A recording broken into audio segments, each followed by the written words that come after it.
Whew, it's warm around these parts. If you're living here in the Bay Area, Indian summer, man, is totally in full effect. I mean, I'm sweating over here, things of that nature, but it's all good. It's all good.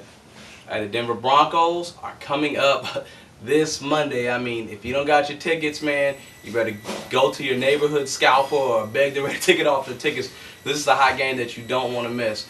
And first generation Raider, let's tell me just off top though, man. This is the Denver Broncos. You've been watching this rivalry since 1960, I believe, right? That's correct. Man, I know there's just some bad blood between the franchises, but wouldn't it be great to see an Oakland Raider victory to kick off the 2008 season right at home in front of their fans? Well, right at home in the fans on Monday Night Football.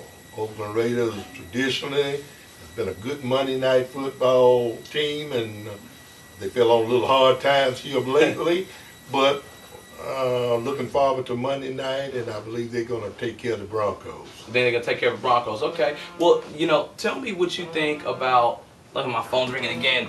You guys see that the third generation Raider is quite a busy person, so like, everybody wants a piece of me. But when you look at the Broncos, now, there's no Brandon Marshall, which is their #1 wide receiver. It was just announced yesterday that Tom Nalen, their starting center in their zone blocking scheme, is not playing. They also have a rookie starting at left tackle. What do you think that the Raiders should really do in this game to really throw some wrenches in the plans of the Broncos offense? Well, my thought of it is that it's 11 people going to line up out there. It's 11 people is going to be on each team. Just because those people are not starting, I believe they got capable backups. I believe the Raiders are going to have to go all out and play a full game, to full 4 quarters to win that game. And just because those people are out, don't take that for granted, because that may not help you any. Matter of fact, it might inspire Denver to play harder because they are short-handed.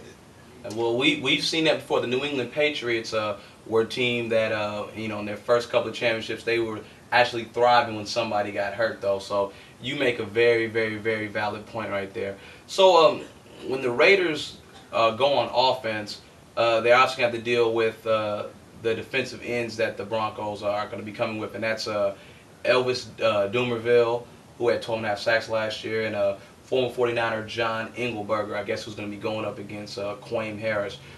Knowing what you know about the Denver Broncos defensive ends and just their whole defensive line, which now has added Dwayne Robinson, what things do you think that's going to take for this O-line of ours to actually win the battle up front? Well, first thing I think that we're going to have to do, we're going to have to do some good play calling, some good run blocking early. And I think in order to be able to do great things with the offense, we got to first try to move that ball on the ground and get those defensive ends that you are talking about. We need to run straight at them sometime and cut down their pass rush and cut down their tackling, and be able to do a good job. We got to run the ball first on them, and our run defense is not as good as their pass defense. Most definitely. We know that their pass defense, you having a Champ Bailey, who is, you know, probably the best corner. I mean, people have him rated as the best corner in the NFL, and he has Dre Bly on the other side. There's no John Lynch there this year, so I mean, people probably will try to, I guess, take the risk of running across field now that John Lynch is not there. But they have Marlon McCree back there. We know him in the AFC West from the Charger days and things of that nature. But when you talk about their pass defense and us, whenever we pass, Javon Walker is obviously going to be somebody that's going to have to be a part of this game plan. For us to win, we obviously need to, at least if we're going to be successful, I would say, not necessarily just win the game because we can run the ball, but to, how would I say it, to show that we are at least not a one-dimensional team. Javon Walker, I think, is going to need to play, you know, better than he's shown in the preseason. Oh, most definitely. He's got to show up and make the plays, because the difference between a quarterback and his receivers having a good day is just execution, just plain catching the ball. Every passes can't be exactly perfect. So the passes that you can get your hands on, catch them. Catch them. You're going to get hit whether you catch it or not. And most times you'll get hit harder if you don't catch it. So catch it and let's move forward. And that'll be a big step in the direction of us becoming a winning team. Most definitely, most definitely. And we know when you think about on defense and the matchup I look at, I mean, you obviously have just mentioned that players still got to play, but the matchup that I look at that's the most intriguing matchup is going to be Jay Richardson / Kalimba Edwards going up against that left tackle that's a rookie. I mean, Ryan Clady played at Boise State. That wasn't exactly one of the more power conferences in college football, but he is a rookie nonetheless. Even if he did play in a big university at a big school, he's a rookie. And I just look at that matchup with our right defensive end, and also with like a blitzing, maybe you would say Thomas Howard. I look at that as like a key matchup. Like, how is this guy able to withstand? If for you, what would you like to see the Raiders really scheme-wise like to do against Denver's offensive line, which seems like it will, at least what it looks on paper, that a little depleted? Well, it could be, and like I said earlier, we make sure that we don't get carried away on them having players missing. But I think to run some sophisticated blitzes at them, and even veterans can't always pick that up. So with the cornerbacks that we have, that we think we have, we ought to be able to do some blitzing in there and cause some confusion along that offensive line. Okay, and Mike Shanahan hates the Raiders, hates Oakland. He says the most vile things about the organization.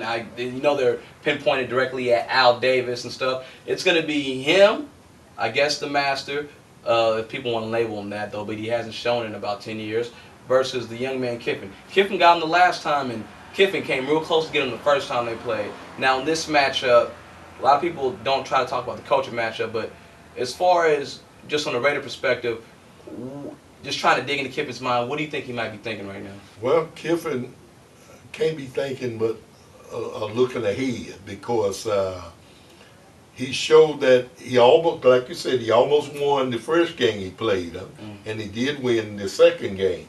So he can put a team on the field that are going to be competitive with the Denver Broncos, and I believe the Raiders are going to be victorious in this Monday Night Football game. So let's just get this offhand prediction right now before the papers in the Oakland Tribune pull out their predictions. What are you predicting this score is going to be?